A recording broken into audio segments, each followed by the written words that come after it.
Excellent. Thank you so much, everyone, for taking out the time to be here today. It's always nice to connect with every one of you for our sections, and good to know that you all had a great week. And I want to especially thank our speaker for today, because I know it's is a time crunching time for her, but she was able to set our time to be with us today. So thank you so much for doing that. All right, so today we are going to be talking about a very, very important topic. And can anybody guess what the topic is for today? No, not you, darling. Because I know where you got your idea from. Apart from Flourish, can anybody guess what our topic is today? Our topic for today is? Nobody?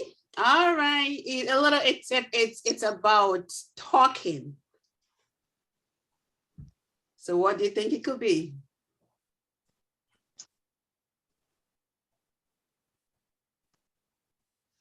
Car. Can anybody guess? Car. It starts with a C. Talking starts with a C. Communication. Excellent. Good job. Very, very smart girl. Yes. So today we are going to be looking at effective communication. So not just communication, we're going to be looking at effective communication skills. And somebody may ask, what is effective communication? So I try to Google it up. Of course, we always want to go to Google. If you don't know anything and you want to get information, you can always just hit Google, and Google will always tell you. Well, I know what it is, but I just wanted to Google it as well.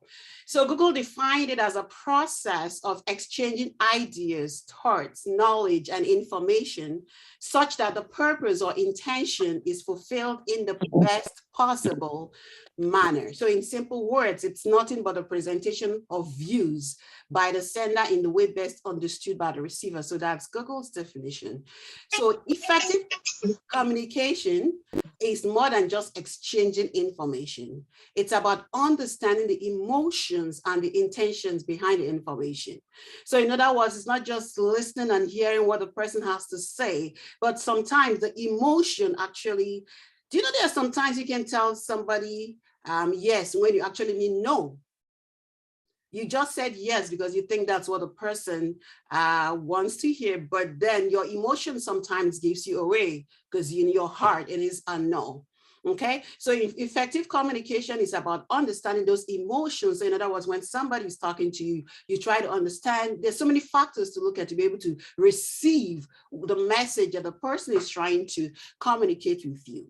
Okay, so it's in other words, to be able to clearly convey a message, you need to also listen in a way that gains the full meaning of what is being said, and also make the other person feel heard and understood. And you know what, when I was going through my my introduction, and I came and I wrote down feel heard and understood, I remembered a conversation I had with Dr. Awazie. She happened to be we happened to have a close relationship. And she told me, I don't feel heard. I'm like, what? That means I wasn't communicating properly, because I was talking, she was talking, but she didn't feel heard. You know. So effective communication involves the person feeling heard, and it's not really instinctive. So in other words, it's not a natural thing. I mean, don't think it's not easy to effectively communicate.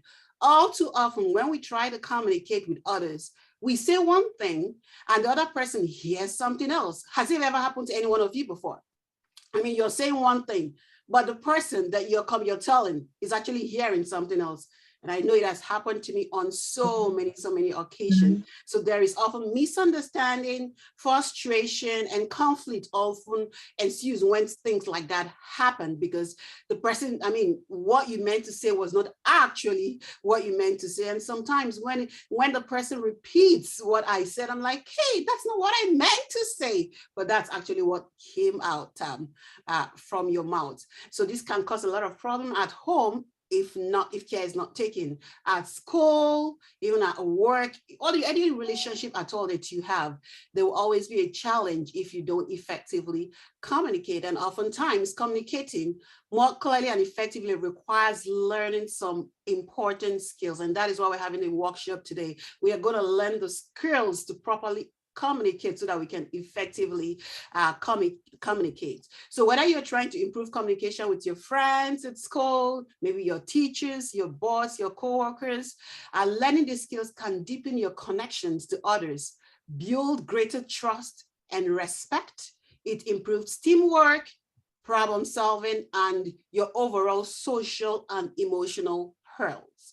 So good and effective communication is about understanding instructions, acquiring new skills, making requests, asking questions, and relaying information with ease. There are 4 types of communication. So when somebody's trying to communicate with you, they can communicate verbally, non-verbally, written, and visually. So today we have